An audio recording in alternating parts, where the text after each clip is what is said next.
We are joined now by Dave Ramsey, who has appeared on this show so many times over the last several years, never in an economic crisis like this. And Dave, a lot of small business owners, as you just heard in this piece, they are really finding themselves in crunch time. What are the things they can be doing right now to help themselves out?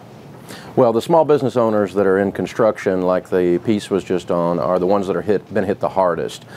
There's lots of small business owners that we're talking to that are actually doing fine. But the thing you've got to do in small business is the same things you've got to do in your personal life. I run a small business. I've got 225 folks on my team. The first thing is you've got to keep the emergency fund and not depend on lines of credit. In business, we call the rainy day fund retained earnings. So have some money, some savings, so you're not depending on the bank to make your payroll or to carry you through those times. And small businesses are traditionally bad at saving money. I know, I've been one, and we had to make it a formula around here. The second thing you need to do is evaluate your business plan and really look at stuff like accounts receivable. Small businesses can't afford to be the bank for their customers.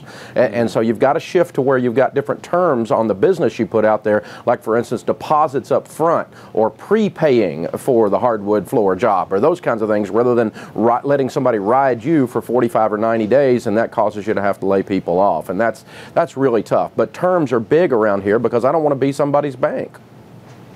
Yeah, and of course now in this kind of economic time, it's going to be harder and harder to get people to pay their bills. Let's talk about that story we saw just a second ago. Here's this guy, he loves his business, he loves his employees, and he's going to walk around talking to each individual. Some of those guys are going to have to go home at night and say, honey, I don't have a job to go to tomorrow.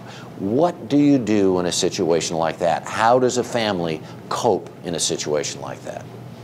Well, I think that small business people, and again I am one, are the best employers, because that guy, you know, that we just saw, those people are his family. And we feel the same way about our team. And so it rips your heart out at a different level than some corporate guy with a red pen. It's a completely different feeling. And so if you're one of the people who have been laid off, either from a small business or from corporate America, the first thing you got to do is do necessities first. That's food and lights and shelter and clothing and transportation. You can let MasterCard and student loans slide if you have to, but eat first. And go pick up 3 part-time jobs immediately. Don't sit and wait on the big job to come through. While you're looking for the big job, deliver papers, deliver pizzas, throw some boxes for UPS. Do whatever it takes to keep some basics covered with some cash flowing. Wow, Dave Ramsey, these are some tough advice, but good advice as always. Good to see you, sir. Good to be in Nashville, too. Good to see you, Terry. Welcome to our city.